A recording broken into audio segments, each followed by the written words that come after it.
Welcome to today's episode of talking about all things play therapy and expressive arts. And today we are going to talk about one of the favorite conversations, categories, topics. If you ask any play therapist, or I'll say mental health professional in general, we'll say our favorite topic, which is the reason we got into play therapy or mental health to begin with, is to write amazing documentation, right? Said no mental health therapist ever. It's actually, I think if we took a poll, most of you watching or listening today would say play therapy documentation or mental health documentation is quite possibly your least favorite task about becoming a play therapist ever. So if that's you, post in the comments. I would love to see who's here. If that's you, post yes. Not my favorite task, not my favorite thing to do. Don't like paperwork, documentation. I would love to see who's here today. So if you're watching live today, post your name in the comments, post where you're from, what population you work with. If you're watching on the replay or listening to the podcast, go ahead and post in the comments. I would love to see who's here, who's listening. And let's have a conversation about documentation, even though it's not anyone. I'm not going to say anyone ever, right? We never use always and never. There might be some people who like documentation or, don't really mind it. Most of us don't like it, and we do it because we have to. And I would fall in that category. I do it because I have to. And because I have to, I figure I might as well do it well and figure out what the point of it is. Because then, if I look at it that way, then I can see the value and the quality, I would say, goes up. So we have Nina from the UK. Welcome, Nina. Also, we have Kathy from Colorado, Catherine from Colorado, play therapy with adolescents and adults. Awesome. May come back for the recording. Yes.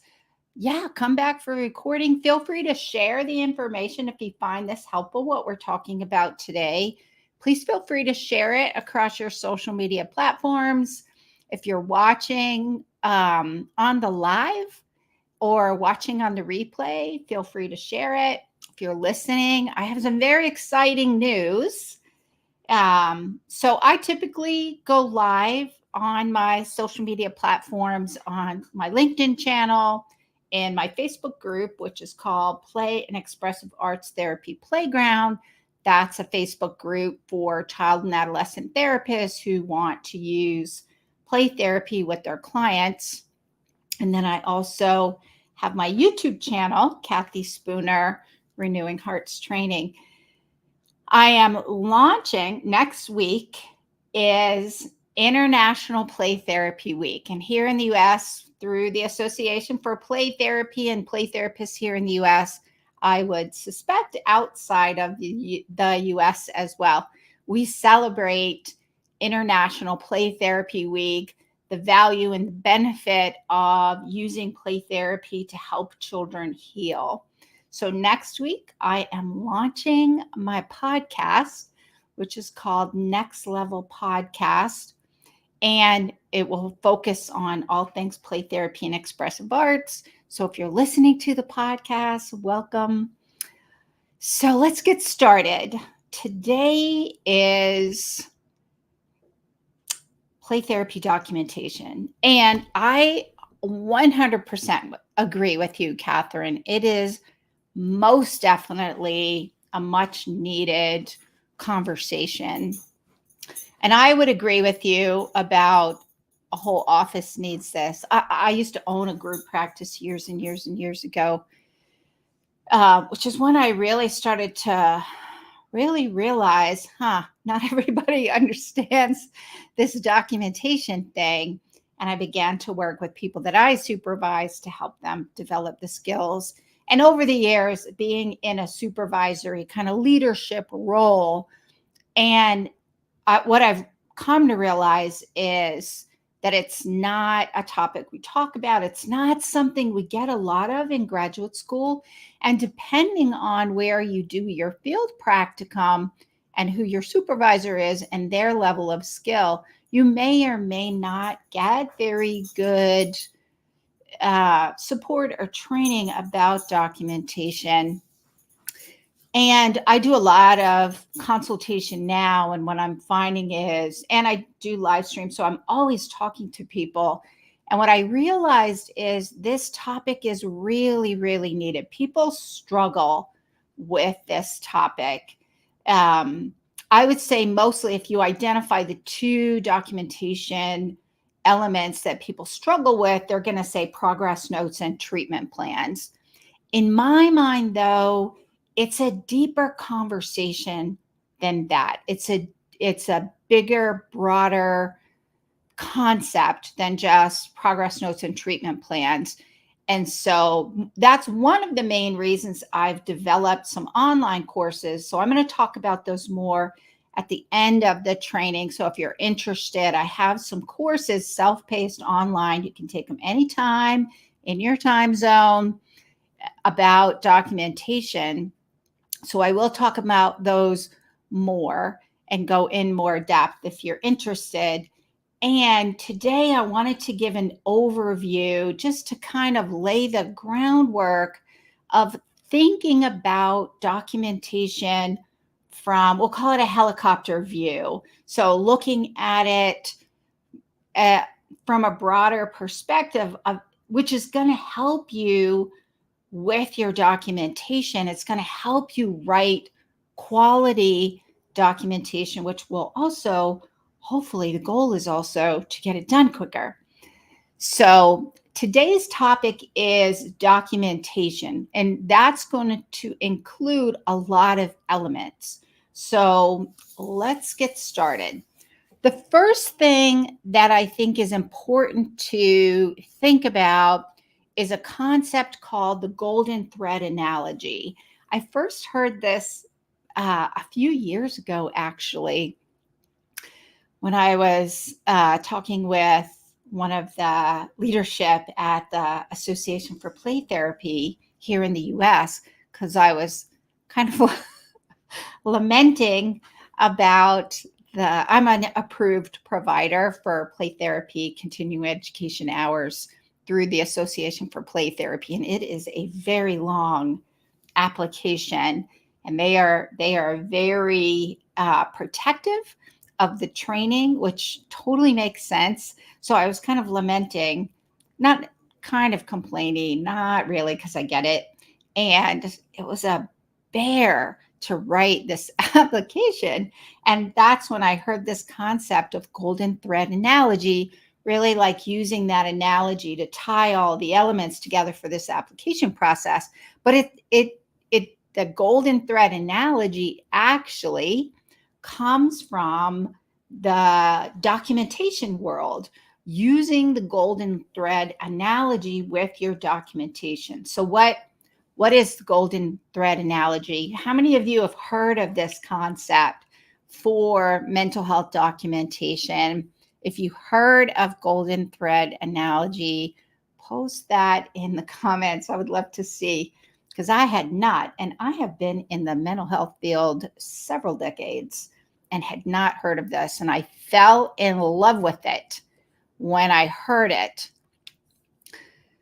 So the golden thread analogy is basically kind of a metaphor, visual imagery for connecting all of your documentation together and understanding why it's important. So think about golden thread, and a golden thread sewing together all of the components of your documentation? So Catherine said, yes, she's heard of the golden thread analogy. That's awesome. So imagine a golden thread tying together your psychosocial assessment, your diagnosis, your treatment plan, your progress notes, and your discharge summary. All of these components of your documentation will be connected. So think of this. I like to think of documentation as telling your client's hero story. So imagine that you're writing a book about your hero, and your hero, you're putting it down in paper. You're documenting the hero's journey. You want to be able to see a consistent understanding of this journey from beginning to end. This is your golden thread. Your golden thread is tying this all together. And you're going to see elements in each of your documentation. So when you're writing your documentation, keep this golden thread analogy in mind. And I'll talk a little bit more about that. So keep that in mind, though, as you're going to be able to see the connection. You want to see the connection between your psychosocial assessment and your diagnosis. And then, and I'm going to go into case conceptualization.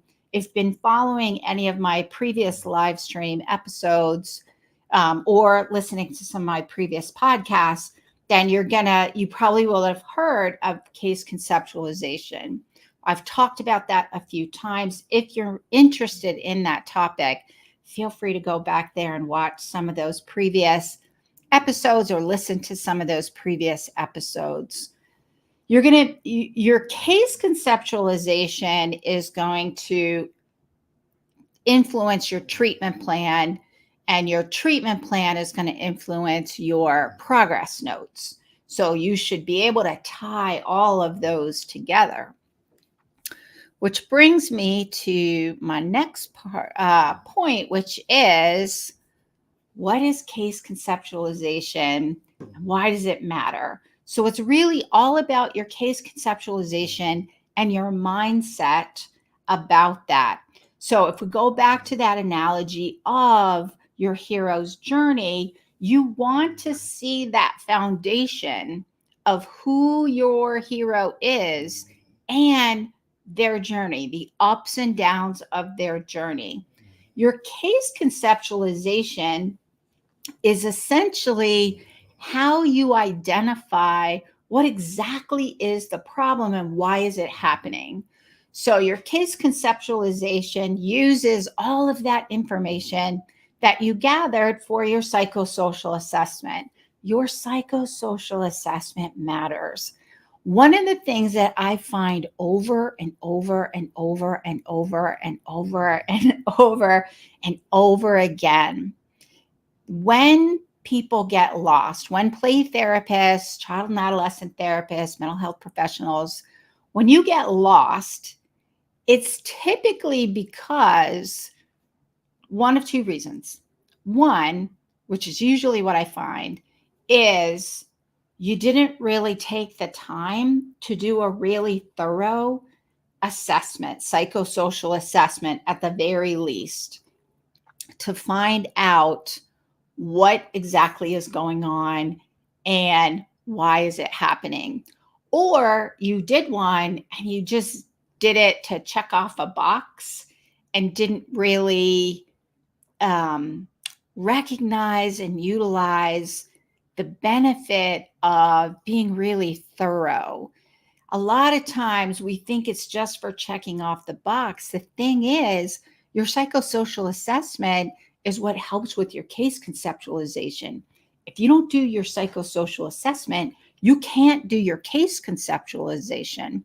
Your case conceptualization is taking all of that information that you gathered to figure out what's going on and why is it happening.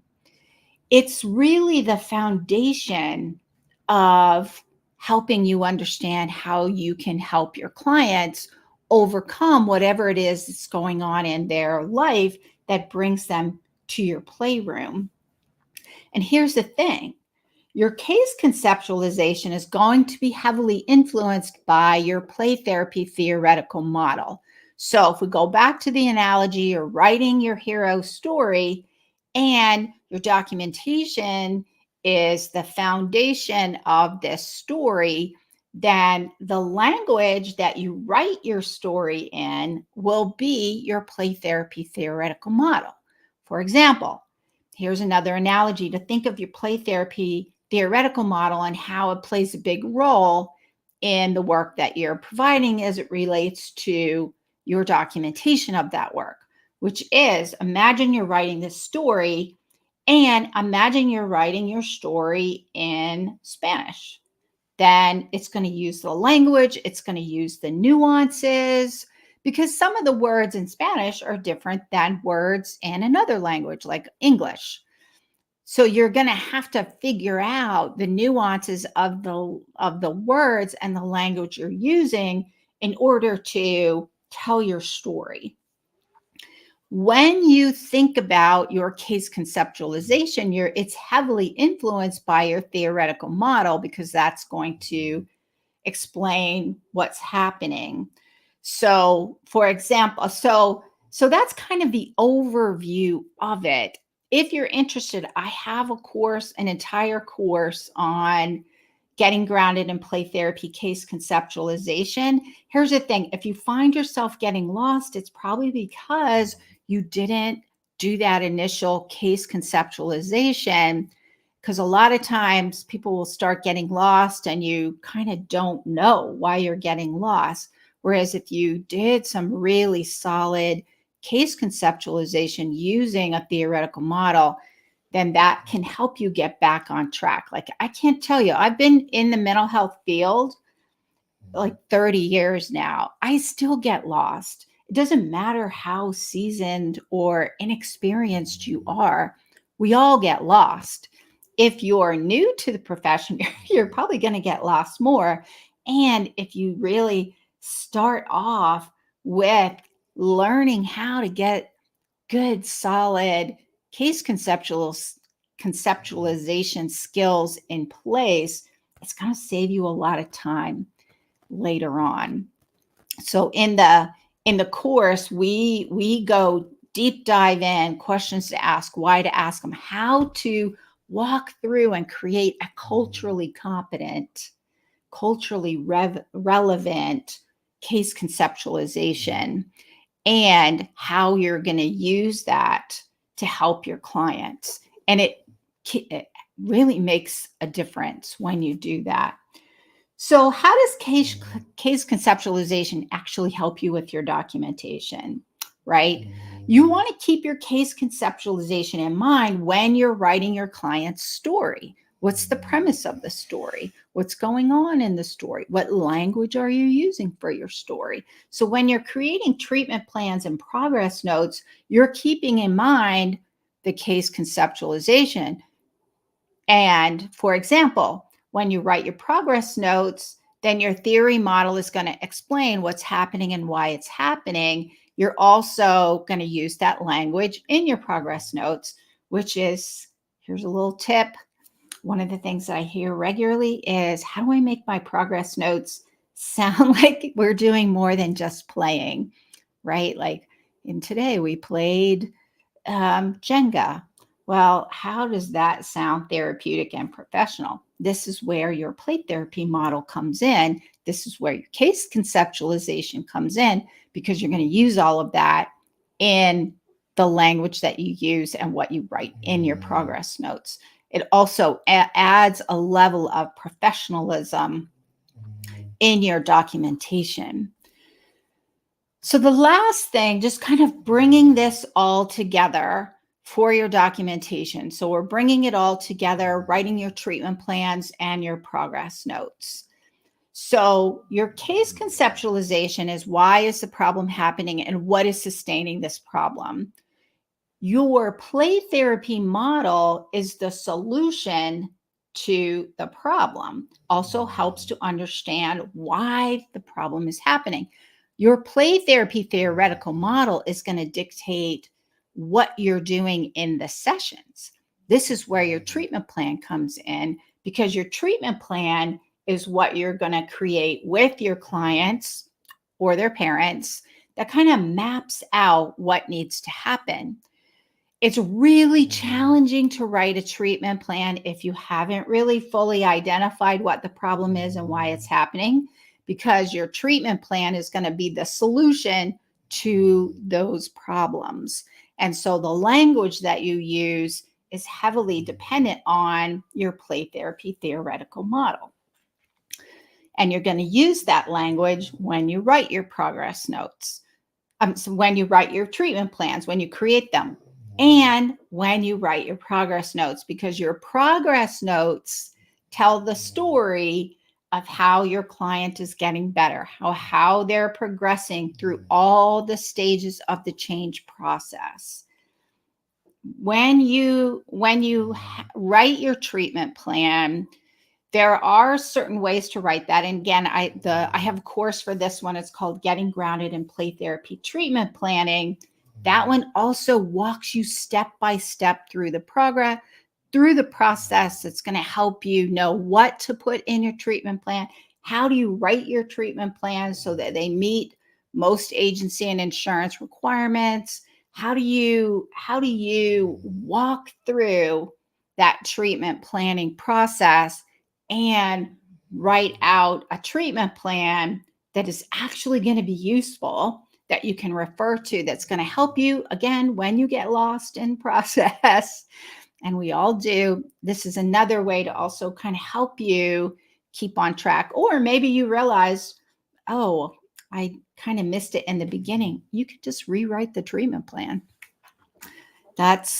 You're going to be referring to it all the time. Maybe you accomplished something and now you're going to write a new one. Actually, your treatment plan can be really, really useful. And when you're keeping all of these things in mind, when you're keeping this golden thread analogy in mind, and you have your solid case conceptualization and you have a solid treatment plan, your progress notes are going to have components of that, which is what's going to help them make sense and document what's going on. So, and again, I have a course for this one. It's a brand new course that just came out, Getting Grounded in Play Therapy Progress Notes. So that one also walks you step by step through the process using play therapy theoretical models. So it's kind of, how do you take the theory and apply it in practical application? So each one of those I'll talk a little bit more about if you're interested. So that is it for today. So let me do a little recap on today. First and foremost, golden thread analogy. Keep in mind, the golden thread is that imagery that kind of sews all the components of your documentation together. You should be able to see similar language and elements throughout your documentation, from your psychosocial assessment, which influences your diagnosis and your treatment plan. And then your progress notes are going to be showing how your clients progress through all of those things that you identified in your psychosocial assessment and your treatment plan. So that goal, and when you struggle with some language, not sure what to write, just look back to those and it'll kind of get you back on track. So it's a really good way to keep in mind what to write when you're feeling a little overwhelmed and confused. Second thing you want to think about is really do your case conceptualization. It is going to influence your other documentation. This is the solid foundation that you need, not only to help get good results, it also helps you with your documentation, knowing what to write and where you're headed. And you can use some of that information to show progress you're definitely going to use that information to help write your treatment plans, because your case conceptualization, it identifies the problem and why it's happening. Your treatment plan is the solution. That is how you're going to map out and help your client overcome the problem that's going on. The third thing you want to think about is bringing it all together with your treatment plans and your progress notes. So your treatment plans are going to be influenced by your case conceptualization, using some of that language, and your progress notes are going to use the language and be tied to your treatment plan. So if you take the time to do the documentation in the beginning, it will actually help you stay on track with your documentation throughout your client's treatment history. So that is it for today. Again, if you found this information helpful, please like and share it across your social media platforms. Leave a comment. What was helpful for you? What are you implementing based on what we've talked about today? Love to hear that in the comments.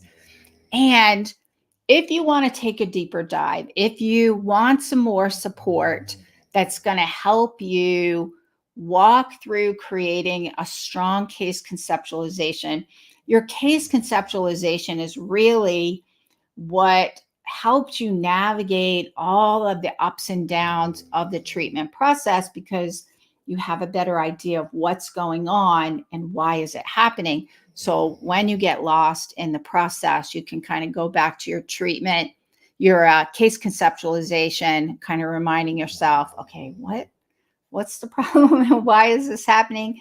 Am I on track? Did I get off track? Did we go down a rabbit hole? Do I need to come back to the core issues that are going to help get that positive outcome that we want for our clients? Your case conceptualization is key. And so getting grounded in play therapy case conceptualization is an online course that is self-paced. There are different pre-recorded video modules with activities. I walk you through your case conceptualization using 4 different play therapy models so that you can take what you have gathered and then how would you understand that using your play therapy theoretical model. I also walk you through questions to ask, why you need to ask them, why they make such a difference. One of the things that I find over and over and over and over when I'm doing supervision and consultation, people don't ask a lot of questions. And I always say the devil is in the details. If you really want to get a sense of what's going on, you really need to be detailed. And so that's one of the things I did in the course, is to walk through all the types of questions to ask and why you need to ask them. And then how do you take all of that information and create? I'll walk you step by step through that process, and the role of culture. How do you make sure you take that into consideration? The other thing, another course that I have, if maybe you have that, or maybe you or feel pretty confident about that, or maybe you're mostly struggling with writing treatment plans. I have another course, Getting Grounded, Writing Play Therapy Treatment Plans, which again, I kind of review the case conceptualization and then walk you through how to write treatment goals that matter, treatment goals that will help you make a difference, creating that map, getting that buy-in with clients and parents, for them to understand what's going on and what are you working on in that process. Getting Grounded in Play Therapy Treatment Plans is another self-paced course with pre-recorded modules and activities that will walk you through that process. And then my newest course, which is Getting Grounded in Play Therapy Progress Notes. How do you take all of that information from your case conceptualization and your treatment plan, and then how do you write a progress note? What do you look for in the sessions? How do you identify themes? How do you take that information and then put it in a progress note that's concise and doesn't take 97,000 hours, just a slight exaggeration, to write these progress notes? And how do you write these progress notes that actually sound professional and don't sound like you're playing for 45 minutes to an hour? If you're interested, these courses, you can find them on my website. My website is rhplaytherapytraining.com/courses. You'll find all 3 courses there: Getting Grounded in Play Therapy Case Conceptualization, Getting Grounded in Play Therapy Treatment Plans, and Getting Grounded in Play Therapy Progress Notes. I would highly recommend getting all 3, but if you can only start with one at a time, I would start with case conceptualization and then kind of go through the process as you're able to.